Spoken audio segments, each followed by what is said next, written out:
বন্ধুরা, তোমরা যারা এসব একঘেয়েমি গল্প শুনতে শুনতে ক্লান্ত হয়েছ, তাদের জন্য নিয়ে এসেছি একদম খোলামেলা অডিও গল্প। এসব অডিও গল্পের ওয়েবসাইটের লিংক কমেন্ট দেয়া আছে, আর কিভাবে সাইট থেকে গল্প শুনবে সেটার টিউটোরিয়াল দেয়া হলো।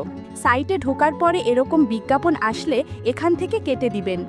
যে গল্প শুনতে চান সেটাই ক্লিক করার পর যদি অন্য জায়গায় নিয়ে যায় তাহলে ব্যাক বাটন চাপ দিতে হবে। তারপর আবার গল্পের উপর ক্লিক করতে হবে।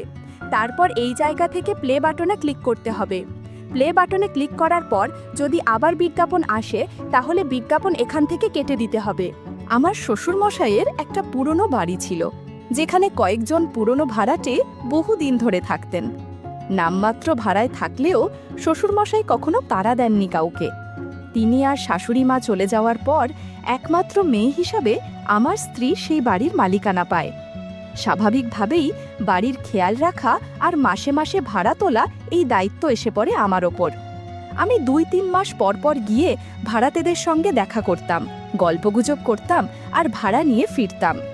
এই কয়েকবার যাওয়া আসার মধ্যে বেশিরভাগ ভাড়াটের সঙ্গেই একরকম আত্মীয়তা হয়ে যায়। তবে 3 জন ভাড়াটে সদস্য ছিল যাদের আলাদা একটা আন্তরিক টান অনুভব করতাম। বিপাশা বৌদি, অরুণিমা বৌদি আর রমা কাকিমার মেয়ে সঞ্চিতা। এরা সবাই বয়সে অপেক্ষাকৃত তরুণ। বিশেষ করে সঞ্চিতা মাত্র 24 বছর বয়স, কিন্তু স্বভাব চরিত্রে বেশ পরিণত। সঞ্চিতা দারুণ চা বানায়। ওর হাতের চা না খেয়ে আমি কখনো ফিরি না। এক দিন ও যখন চায়ের কাপটা আমার হাতে দেয়, ওর হালকা হাসি আর চুপচাপ চোখের দিকে তাকিয়ে থাকা কোনো কারণে মনটা একটু অন্যরকম হয়ে ওঠে। কিছু বলি না, শুধু এক চুমুকে চা খেয়ে নিই। বিপাশা বৌদি একটু আধুনিক ধাঁচের। বাড়ির ভেতর সবসময় একটা ঢিলেঢালা নাইটি পরে ঘুরে বেড়ান, যেন কারো তোয়াক্কা করেন না। আমি যখন ওনার ঘরে ঢুকি, উনি পাশে বসে ভাড়া গুনে হাতে তুলে দেন। আলগা হাসি দিয়ে বলেন, আজ একটু দেরি হয়ে গেল গো, কিছু মনে করো না। আমি কিছু বলি না, কিন্তু তার উপস্থিতি বেশ নজরকাড়া। অরুণিমা বৌদি একটু গম্ভীর ধরনের, তবে মনটা নরম। ওনার স্বামী বাইরের শহরে কাজ করেন, মাসে একবার মাত্র বাড়ি আসেন। যখন আমি ভাড়া তুলতে যাই, বৌদি সাধারণত শাড়ি পরে থাকেন, কিন্তু অনেক সময় দেখা যায় আঁচলটা গুছিয়ে রাখতে পারেন না ঠিকঠাক। আমি চুপচাপ মাথা নিচু করে থাকি, কিন্তু উনি হয়তো টের পান আমি একটু অস্বস্তিতে পড়ে যাই। উনি তখন মুচকি হেসে বলেন, চা খাবে 1 কাপ? আজকে কেউ বাড়ি নেই, আমি একা। একদিনের কথা, আমি গিয়েছি ভাড়া তুলতে। বৌদি একা ছিলেন। বললেন, আজ টাকাটা দেওয়া হচ্ছে না, পরে একদিন এসো। আমি বললাম ঠিক আছে, পরের বার এসে নিয়ে নেব। কথা বলতে বলতেই হালকা গল্পে আমরা ঝুঁকে পড়ি। জানালা দিয়ে রোদ আসছে, ঘরটা একটু শান্ত, আর ওনার গলার স্বরে একটা আলাদা কোমলতা কাজ করছিল। আমি আর বাড়িয়ে কিছু বলিনি, শুধু চা খেয়ে উঠে এসেছি। একটু সময় পরেই অরুণিমার শাড়ির আঁচলটা ধীরে ধীরে একপাশে সরে গেল, আর ব্লাউজের সামনের কাপড়টা একটু হেলে পড়ে খানিকটা আলগা লাগলো। আমি না চাইতেও তাকিয়ে পড়েছিলাম, চোখ ফিরিয়ে নিতে পারছিলাম না। অরুণিমা সেটা ঠিকই বুঝে নিল। মুখে হালকা এক দুষ্টু হাসি এনে বলল, সমর, বাড়ি ভাড়া দিতে পারো বা না পারো, আমি তোমায় খালি মুখে ফিরাবো না। বন্ধুরা, ইউটিউবের গল্পগুলো শুনে মজা না পেলে আমার ওয়েবসাইটে দেয়া গল্পগুলো শুনতে পারো। সেখানে প্রতিদিন খোলামেলা গল্প আপলোড করা হয়। কমেন্টে ওয়েবসাইটের লিংক দেয়া আছে। আর একটা কথা, তুমি যখন আমার বয়সী, তখন বৌদি না বলে শুধু অরুণিমা ডাকলে যেন বেশি ভালো লাগে। আমি একটু থেমে হেসে বললাম, মানে? সে ঠোঁটের কোণে হাসি রেখে বলল, যেটা ভাবছো সেটাই বলেছি, ভয় পেও না, আমি রাগ করব না। তার কথায় আমি থতমত খেয়ে গেলাম। বুকের ভেতরটা ধুক ধুক করে উঠল। আচমকা ওর আঁচলটা একেবারে নিচে পড়ে গেল, কিন্তু আশ্চর্যভাবে অরুণিমা সেটা তোলার কোনো চেষ্টাই করল না। আমি অপ্রস্তুত হয়ে চোখ নামিয়ে ফেলতে চাইলেও পারলাম না। কিছুক্ষণ চুপ করে থেকে ও বলল, তুমি চাইলে এটা তুলে দিতে পারো, এতে তো কোনো ক্ষতি নেই, বরং সাহায্যই হবে। আমি দ্বিধায় পড়ে গেলাম। মনে হচ্ছিল কিছু একটা বলার দরকার ছিল, কিন্তু গলা দিয়ে কিছু বেরোচ্ছিল না। আমি দাঁড়িয়েছিলাম, আর অরুণিমা আমার চোখের দিকে তাকিয়ে বলল, এইভাবে দাঁড়িয়ে থাকলে তো হবে না, ভয় পাচ্ছ নাকি? আমি কিন্তু ঠিক তোমার মতোই একজন মানুষ, একটু মনের কথা শেয়ার করতে চাইছি মাত্র। আমি মাথা নাড়লাম না। ভয় পাইনি ঠিক, কিন্তু কিছুটা অস্থির লাগছিল। ওর পাশে গিয়ে বসলাম। অরুণিমা তখন একটু ধীরে বলল, তুমি জানো আমার স্বামী অনেক দূরে চাকরি করে, মাসে একবার আসে, তাও 2-1 দিনের বেশি থাকে না। বাকি সময়টা আমি একা, কোনো কথা বলার মানুষ নেই। নিজের শরীর মন দুটোই চুপ করে পড়ে থাকে, আর এই নীরবতা খুব কষ্টের। আমি মনোযোগ দিয়ে শুনছিলাম। ওর চোখে যেন একটা চাপা অভিমান ছিল। তুমি যদি আমার বন্ধু হয়ে থাকো, অরুণিমা বলল, তাহলে বুঝবে সব নারীর দরকার শুধু স্পর্শ না, দরকার কারো মনোযোগ, আদর, যত্ন। আমি তো তোমার কাছ থেকে কোনো বড় কিছু চাইছি না, শুধু চাই কেউ একটু আমাকে মানুষ হিসেবে দেখুক, অনুভব করুক। আমি কিছু বললাম না, শুধু মাথা নিচু করে ওর পাশে বসে রইলাম। চারপাশে নীরবতা, জানালার বাইরে তখনও বাতাস বইছে। অরুণিমার কণ্ঠে হালকা কাঁপুনি, কিন্তু চোখে ছিল একরাশ আন্তরিকতা। আমরা দুজনেই কিছুক্ষণ চুপ করে বসে থাকলাম, কোনো কথা বললাম না, তবু যেন অনেক কিছু বলা হয়ে গেল। সেদিন বিকেলের পর থেকেই আমার আর অরুণিমার সম্পর্কটা যেন এক অদ্ভুত জায়গায় পৌঁছে গেছিল। আমরা পরস্পরের কাছে একরকম স্বস্তি খুঁজে পেতাম। শারীরিক আকর্ষণ হয়তো ছিল, কিন্তু তার চেয়েও বড় ছিল একে অপরকে বোঝার চেষ্টা।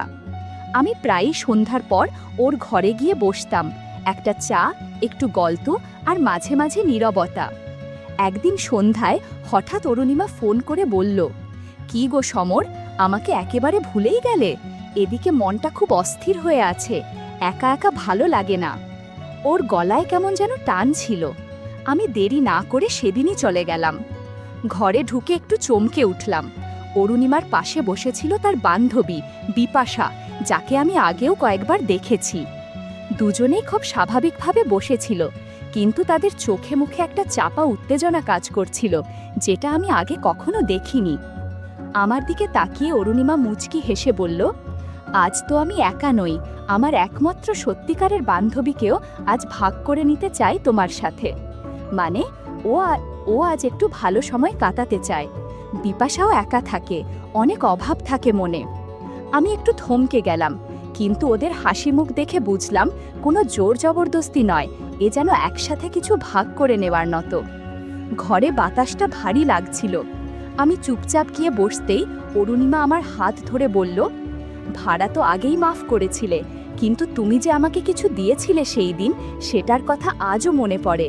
সেই ভালোবাসা, সেই যত্ন, ওটা পেলে ভাড়ার দরকারই পড়ে না। বিপাশা একটু লাজু পলায় বলল, আমিও কিন্তু চাই কেউ আমাকে একটু সময় দিক, কিছু অনুভব করুক। আমি কাউকে খুব বেশি চাই না, শুধু চাই কেউ যেন আমায় গুরুত্ব দেয়, পাশে থাকে। আমি অবাক হয়ে গেলাম। দুটি নারীর মুখে এমন সরল কথা, কোনো শারীরিক ভাষা ছিল না, ছিল শুধু চাওয়ার অভিমান। তাদের পাশে বসে আমি অনুভব করলাম এ সম্পর্কটা কোনো খেলাধুলা নয়, এ একরকম চাপা না বলা অনুভব, যেটা বুকের ভেতর জমে থাকে। বন্ধুরা, ইউটিউবের গল্পগুলো শুনে মজা না পেলে আমার ওয়েবসাইটে দেয়া গল্পগুলো শুনতে পারো। সেখানে প্রতিদিন খোলামেলা গল্প আপলোড করা হয়।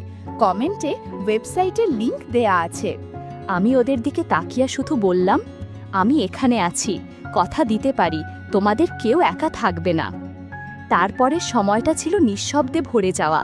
কেউ কোনো কিছু স্পষ্ট করে বলল না, কিছু প্রকাশ করেও যেন অনেক কিছু প্রকাশ হয়ে গেল।